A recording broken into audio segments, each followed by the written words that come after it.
amma ba'du. Pertama-tama langsung saja yang kami hormati kepada Bapak Hasan Huta Barat, MPD selaku dosen pengampu mata kuliah Pancasila pada kelas ini.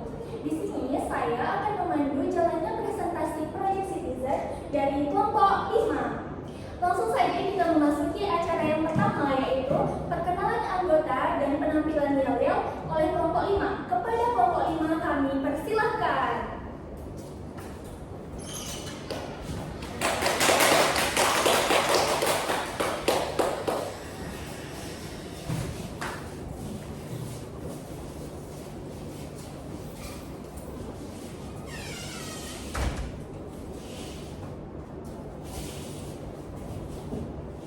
Baik, Assalamualaikum warahmatullahi wabarakatuh. Waalaikumsalam warahmatullahi wabarakatuh. Kami dari kelompok 5 akan menampilkan proyek Citizen kami dari mata kuliah umum Pancasila. Saya Cordial Yunus. Saya Najwa Syakina. Saya Firdaus Nuzula. Saya Filsa Nabila. Saya Sri Mulia. Saya Intan Hasri. Saya Mutia Makfira. Saya Raja Jakarta. Baik, berikut penampilan dari kami. Kelompok 5. Bum bum bum. Radio Hey kelompok 5, siap tampil pada bersicu. Hey kelompok 5, siap tampil keren. Kelompok 5. Oi oi oi, Kelompok 5.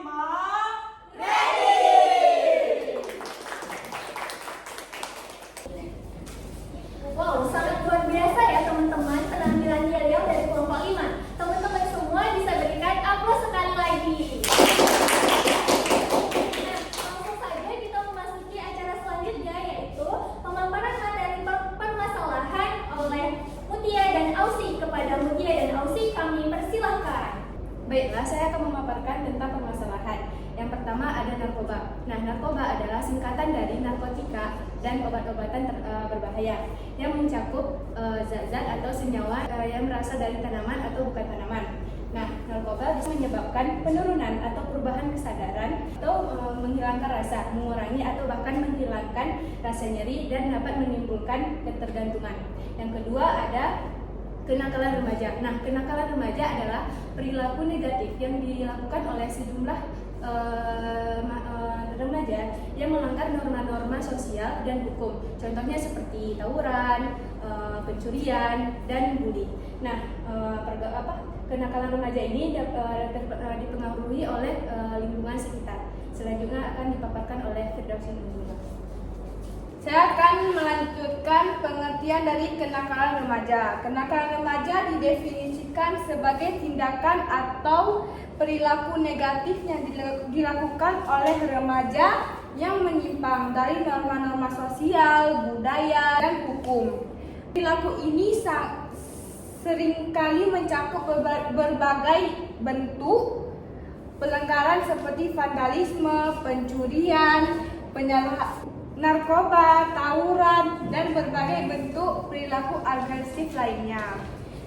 Selanjutnya ada pergaulan bebas. Pergaulan bebas adalah istilah yang digunakan untuk menggambarkan perilaku sosial dan interaksi antara individu yang tidak terikat oleh norma-norma dan nilai moral yang berlaku di masyarakat. Biasanya istilah ini memiliki konotasi negatif karena sering dikaitkan dengan perilaku yang menyimpang, tidak sesuai dengan aturan atau etika sosial dan dapat berpotensi merugikan individu yang di lingkungan sekitarnya.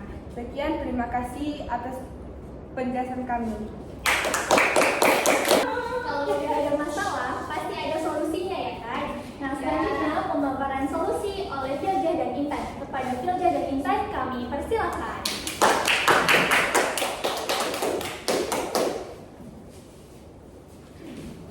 Sini saya akan memberikan tentang solusi kenakalan remaja. Yang pertama ialah dukungan dan motivasi.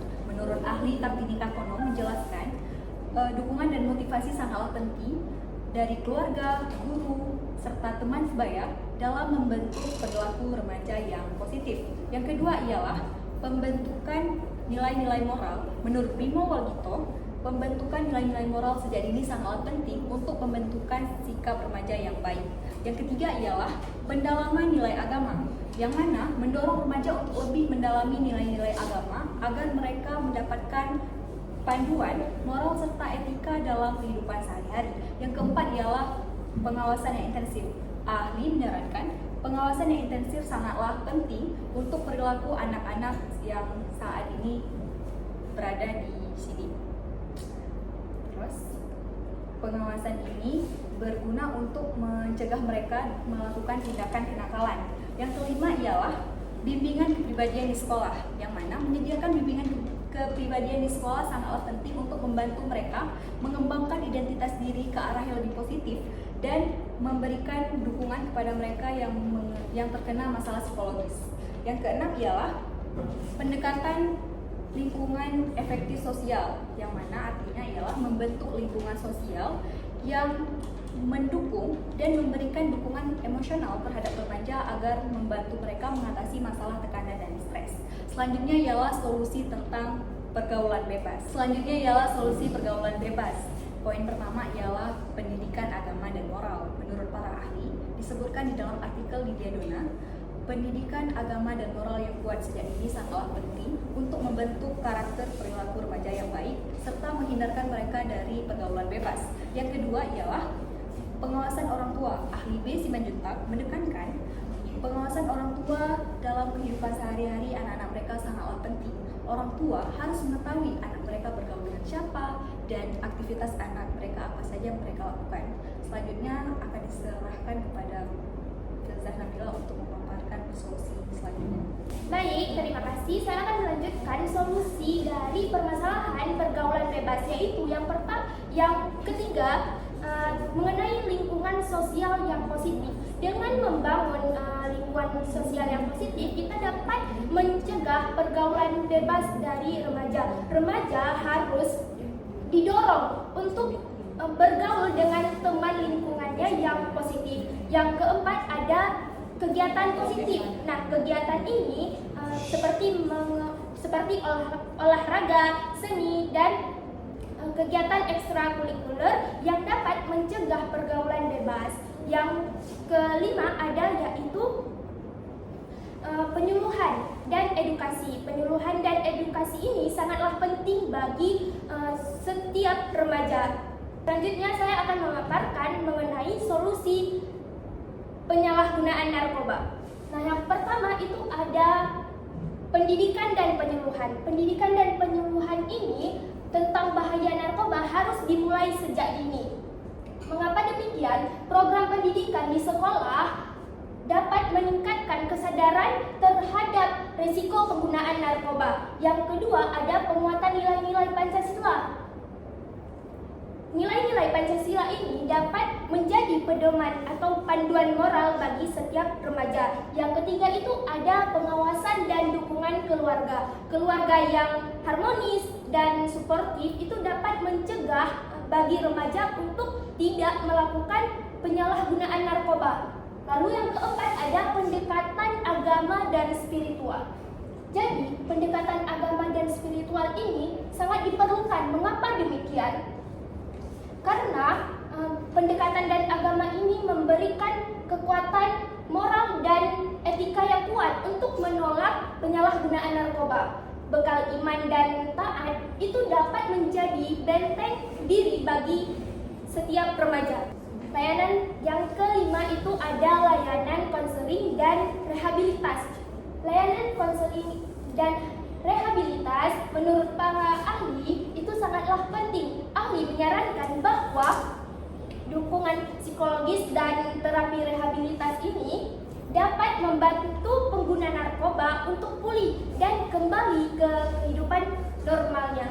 Sekian dari solusi kami, dari pemaparan solusi kami serahkan kepada moderator.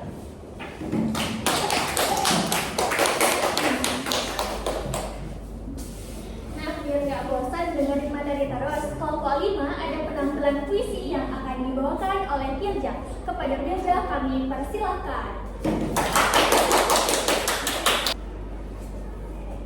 Izinkan saya membawakan sebuah puisi yang berjudul Sajak Raja Wali. W.S. Rendra. Sebuah sangkar besi tidak bisa mengubah Raja Wali menjadi seekor burung duri.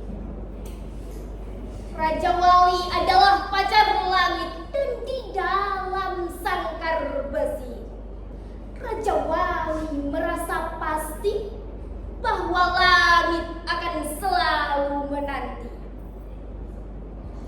Langit tanpa Raja Wali adalah keluasan dan kebebasan tanpa sukma.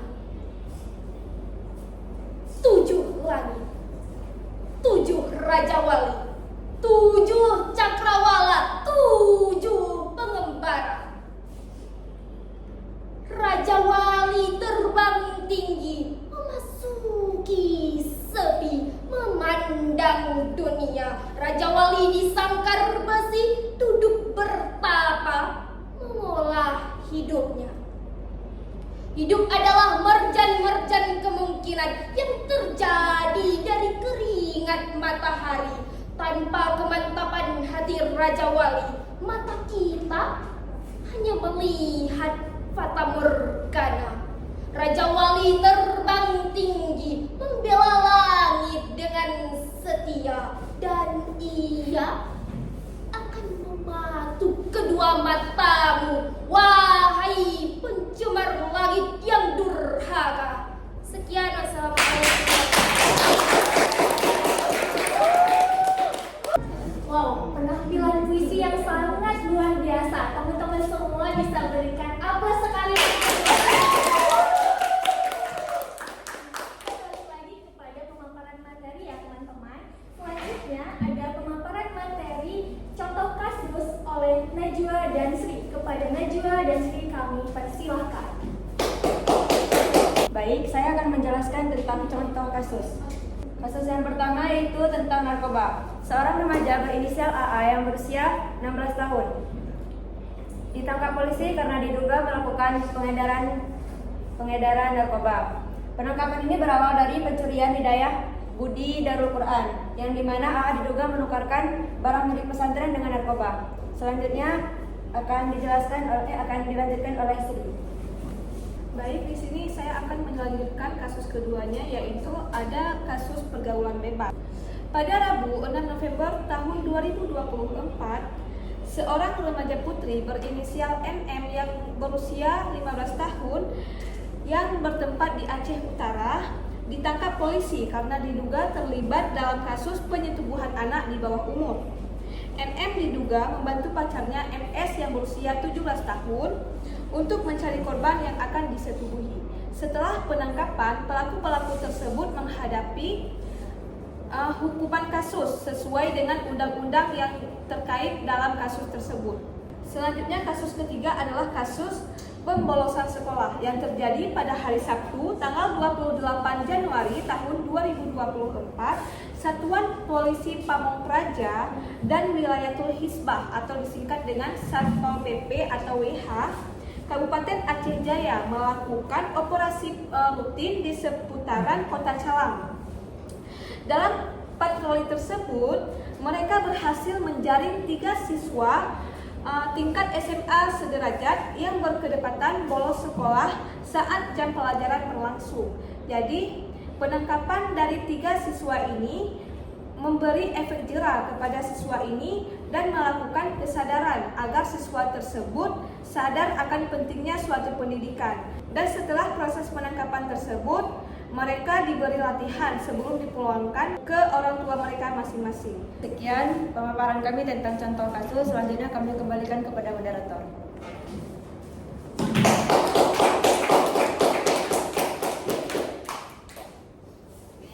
Terima kasih kami ucapkan kepada Najwa dan Sri. Selanjutnya adalah paparan materi penyelesaian oleh Fardi dan Raja. Kepada Fardi dan Raja kami persilakan. Baik, di sini saya akan menjelaskan tentang penyelesaian dari kasus-kasus yang telah dijelaskan oleh teman kami tadi. Itu adalah kasus pertama, yakni kasus pengedaran narkoba. Tahap yang pertama adalah penahanan. Tersangka AA yang berumur 16 tahun setelah tertangkap akan dilakukan pemeriksaan lebih lanjut untuk mengumpulkan bukti-bukti yang terkait dengan pengedaran narkoba yang telah dilakukan. Yang kedua adalah penyelidikan lanjutan. Penyelidikan lanjutan ini adalah maksudnya untuk mencari apakah ada pelaku lain yang terkait dalam kasus pengedaran narkoba ini dan mencari jaringan yang lebih luas. Siapa saja pelaku yang terkait dalam kegiatan tersebut. Yang ketiga adalah tindak pidana. Pelaku AA terkena pasal-pasal terkait Undang-Undang Narkotika dan Undang-Undang Perlindungan Anak karena mengingat pelaku ini masih di bawah umur dan apakah proses hukum ini dilakukan faktor usia dan rehabilitasi. Yang keempat adalah pelimpahan berkas. Setelah semua bukti-bukti dan berkas lengkap ini sudah dikumpulkan seluruhnya, kasus ini akan dilimpahkan kepada kejaksaan dan akan dilakukannya penuntutan dan akan dibawa ke pengadilan. Baik, ke kasus selanjutnya yaitu adalah kasus kedua, kasus tentang penyetubuhan anak di bawah umur. Sama seperti kasus sebelumnya, ada beberapa tahap yang harus dilakukan. Yang pertama adalah penangkapan. Pelaku MM dan MS ditangkap pada hari yang sama setelah dilaporkannya kegiatan yang mereka lakukan tersebut. Yang kedua adalah tahap penyelidikan. Setelah penangkapan, Polres Aceh Utara menyerahkan kasus ini kepada perlindungan perempuan dan anak yang akan dilakukan pemeriksaan yang lebih lanjut dan mengumpulkan bukti-bukti dan saksi yang untuk memperjelas kasus ini secara relevan. Baik, selanjutnya penjelasan selanjutnya akan diserahkan kepada rekan saya.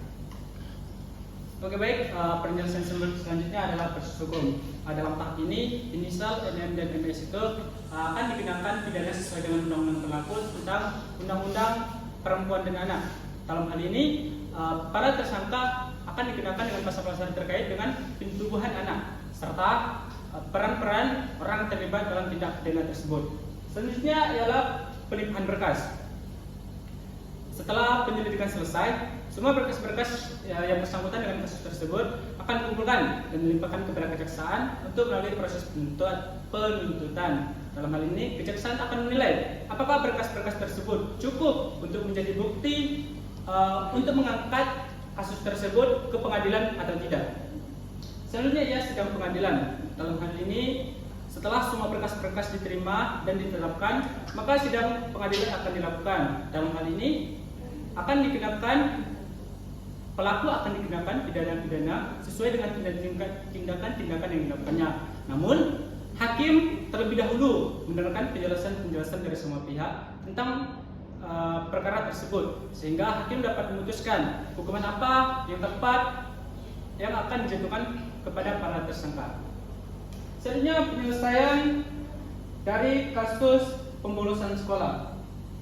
Yang pertama ialah penangkapan. Satpol PP atau Satuan Polisi Pamung Praja terlebih dahulu menangkap anak-anak yang melakukan bolos. Setelah mereka ditangkap, mereka akan melalui pemeriksaan. Dalam hal ini, mereka akan dibawa kepada kantor-kantor terdekat untuk melalui pemeriksaan, menanyakan alasan-alasan mengapa mereka melakukan pemborosan sekolah. Setelah itu, para polisi ini akan memberikan edukasi kepada siswa tersebut tentang dampak-dampak yang akan mereka alami jika mereka melakukan pemborosan sekolah. Selanjutnya, pembinaan moral. Setelah mereka melalui pemeriksaan, maka polisi akan melakukan pembinaan moral kepada mereka, menanamkan sifat-sifat yang baik dan memberikan edukasi tentang dampak buruk dari pemborosan sekolah terhadap masa depan mereka. Setelah pembinaan moral ini selesai, mereka dikembalikan kepada sekolah-sekolah bersangkutan. polisi juga menyarankan kepada sekolah-sekolah tersebut untuk selalu teliti melihat anak-anak muridnya dan selalu memberikan edukasi-edukasi tentang pentingnya sekolah dan tidak melakukan pemborosan sekolah, karena hal itu akan berdampak pada masa depan mereka. Terima kasih. Dengan pemaparan materi penyelesaian, maka berakhir pula presentasi Project Citizen dari kelompok 5. Nah, sebagai penutup, kelompok 5 ingin mempersembahkan sebuah penampilan. Kira-kira penampilan apa ya? Langsung saja kita saksikan penampilan dari kelompok 5.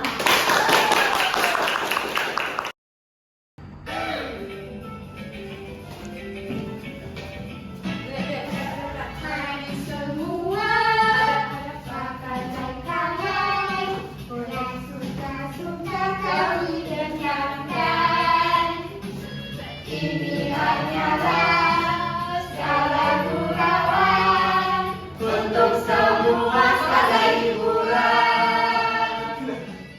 Mari semua rakyat dan kawan, yang suka-suka kami diamkan. Ini hanyalah skala gurauan untuk semua skala hiburan.